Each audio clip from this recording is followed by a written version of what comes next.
So magandang umaga po sa kanilang lahat at narito po tayo para sa 11 a.m. update natin hinggil nga sa bagyong Sinina. So nagpalabas na ang Pag-asa ng panibagong severe weather bulletin at atin pong himayin yung contents ng ating weather bulletin issued at 11 a.m. December 26, 2016. So sa atin pong monitoring ng bagyong Sinina, kanina pong umaga nga ay kaninang umaga ay sinimulan itong bagtasin itong Southern Luzon area. At actually kanina po ay tumama ito sa may bandang Verde Island. At ngayong alas 10 ng umaga naman dito sa may bandang Tingloy Island. Ito po yung nasa isang island na medyo south of Batangas. At kung magpapatuloy nga ito sa pagkilos, ay inaasahan natin na possibly this afternoon ay nakalagpas na yung pinakang sentro nito sa landmass ng ating bansa. So currently, we still have areas under Tropical Cyclones Warning number 3, 2, and 1. Ito po yung mga areas color-coded. Dahil patuloy ang nananalasa dito sa area nitong Bagyong Sinina at sakop yung ilang areas dito sa Central Luzon as well as Southern Luzon ng mga warning signal dahil sa lawak nitong bagyo. So we have a Tropical Cyclone Warning Signal number 3 ang nakataas po sa mga lalawigan ng Batangas dito sa may bandang hilagang bahagi ng Occidental at Oriental Mindoro at kasama na rin po yung Lubang Island.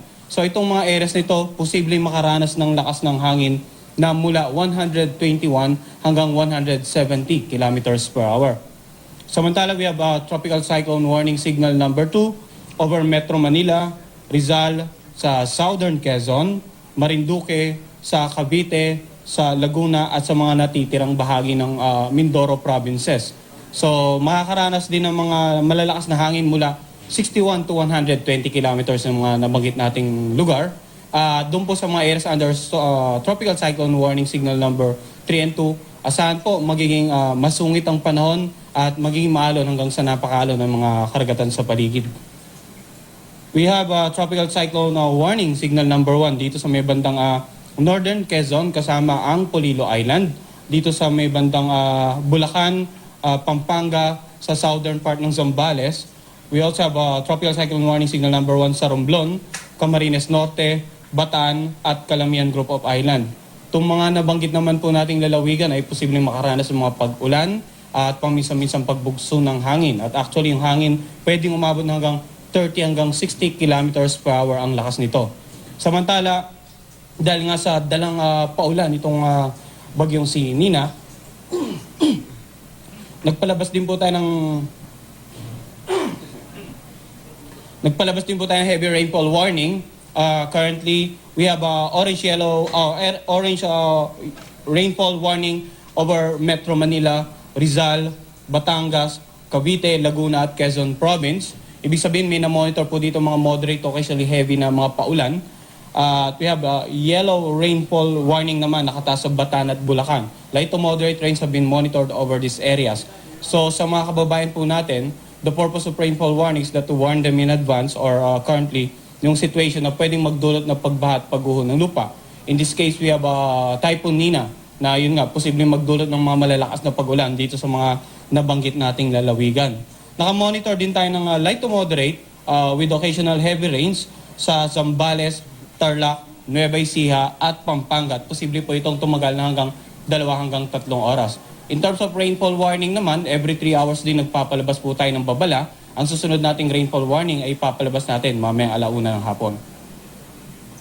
Sa forecast track ng Pag-asa, as of the 11 a.m. weather bulletin, ito yung current position or 8 o'clock position nitong si Nina. At mapapansin po natin na possible na within today ay lalagpas na ito ng landmass ng ating bansa. At bukas nga ng umaga, ito ay tinatayang nandito na or patuloy nakikilos palayo ng ating bansa at papunta dito sa West Philippine Sea. And possibly by Wednesday morning ay tuluyan na itong lalabas ng ating area of responsibility. Now, ano po bang ina-expect natin within 24 hours as well as within the next 2 to 3 days dahil kay Nina? So, gaya nga na nabanggit natin kanina, masungit na panahon pa rin po ang inaasahan sa mga areas under Tropical Cyclone Warning Signals number 3 and 2. Samantala, doon naman sa mga areas under Tropical Cyclone Warning Signal number 1, mga pag-ulan po at paminsan-minsang pagbugso ng hangin yung inaasahan natin. Kakibat ng bagyo, moderate to heavy rains na posibleng magdulot ng mga pagbaha at pagguho ng lupa, lalong-lalo na po yung areas na along Niñas Path yung napakalapit po sa sentro nitong bagyong Sinina. Storm surge naman or yung mga daluyong sa coastal areas, posibleng umabot ng hanggang 2 to 2.5 meter dun sa mga areas under tropical cyclones warning 3 and 2. Magiging delikado rin po ang paglalayag sa paligid ng karagatan or sa paligid ng Luzon dahil sa pinag-iba yung hanging amihan, northeast monsoon na nakaka-apekto sa ilang bahagi ng northern at central Luzon at ganoon din po sa southern Luzon dahil naman po sa pananalasa ng bagyong Nina. At kung magpapatuloy nga ito sa tinataya nating bilis, posibleng ang lumabas na ito ng ating or lumagpas ng landmass ng ating bansa ngayong hapon. Subalit hindi po agad-agad mag-improve yung weather. Possibly beginning tomorrow pa po yung improvement ng weather. Although we are expecting or asahan po nila na dahan-dahan mababawasan yung areas na may warning signal or yung iba naman po ay may downgrade from higher into a lower warning signal. At inaasahan naman po itong tuloy ng lalabas ng ating area of responsibility sa Miyerkules ng umaga. So ang ating pong update ay available din po sa ating website www.pagasa.dost.gov.ph, official Facebook and Twitter account at DOST_Pagasa, YouTube channel Pagasa Weather Report, at sa ating hotline numbers sa weather forecasting section 927-1541, 927-1335. Magkita-kita po tayo mamaya para sa 2 p.m. Severe Weather Bulletin update ng Pagasa. Yun lamang po at magandang umaga. Ligtas na ba na magbiyahe yung mga barko sa pagitan ng Sorsogon at ng Samar? Sa ngayon po ay wala namang warning signal doon, bagamat medyo maalon pa rin. Expect po natin na moderate to strong yung mga karagatan dito nga sa may bandang Sorsogon at Samar area.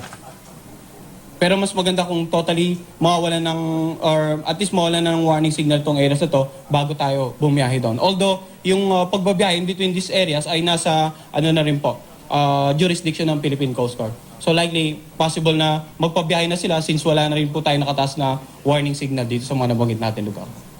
Maraming mga lugar na inalis na dun sa ilalim ng cyclone warning signal number 3 pero ang Metro Manila ay nananatili sa signal number 2. Ano ho yung asahan natin sa susunod na ilang oras po? Well, gaya nga po na nabanggit natin, ang Metro Manila Tropical Cyclone Warning Signal number 2, posible pa rin tayong makaranas sa mga pag-ulan at paminsan-minsan pagbugso ng hangin. Kasi kung babalikan nga po natin, yung bagyo ay more on the southern Luzon area ang tinatahak nito. At sakop po tayo nung kalahating bahagi, yung upper radius ng bagyong Sinina. So, within 24 hours or less, posible may mga pag-ulan pa rin at paminsan-minsan pagbugso ng hangin sa Metro Manila. And overall, we're expecting the gradual improvement of weather condition possibly by beginning tomorrow pa po. Sir, although kasi humihina na po si Nina, masasabi pa rin ba natin na medyo destructive pa rin yung lakas niya? Well, nasa typhoon category pa rin po ito. So, posible pa rin po ito magdulot ng mga severe damages. It can topple different medium to high risk structures sa tinatawag natin, lalong-lalo na po doon sa areas na under tropical cyclone warnings numbers 3 and 2. Pwede rin mag-uproot ng mga puno, makaapekto sa ilang pananim. And generally, as much as possible, hanggat meron po tayong bagyo, ay we should avoid any unnecessary outdoor activities and stay indoors. Sir, may weather system ba na posibleng humila at mapabagal yung paglabas niya ng landmass ng bansa?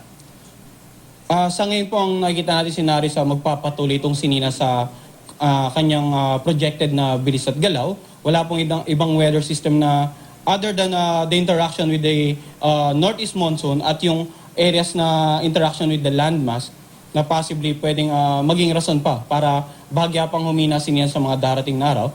But generally, we're expecting Nina to continue traversing the southern Luzon area. Bagyang hihina and then possibly mag-re-intensify man kapag nandito na po sa dagat sa West Philippine Sea at malayo na sa ating bansa. May record na ho ba tayo this time yung binabala po natin kahapon na 3.5 meters high na storm surge? Kung saan mga lugar ho naranasan ho yun? Kung meron ho tayong record? Well, sa ngayon po wala pa po tayong na-receive na report. However, we have all the unconfirmed reports reported by the locals. Tinatawag po sa atin na may mga ilang areas talaga na matataas ang pag-alon, lalong-lalo na po dun sa unang area na tinamaan dito sa may bandang Catanduanes kahapon. So usually, the first place na nagbe-bear ng brunt ng impact ng bagyo ay yung una pong tinatamaan.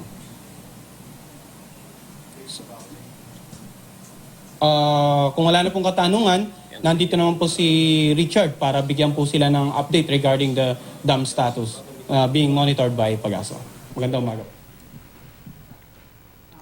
At yan po ang press briefing ng Pag-asa kaugnay ng Bagyong Nina.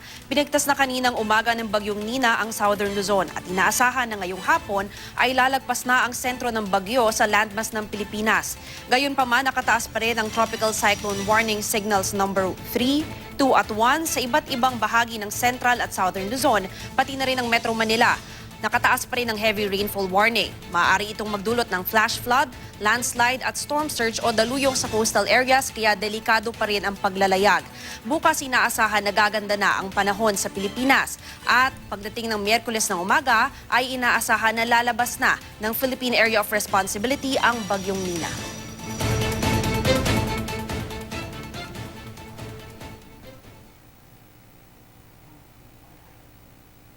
May bandang Batangas. Para sa iba pang balita, bisitahin lang ang aming websites at official social media accounts. Tutok lang dito sa GMA News TV. Para oras-oras, alam mo.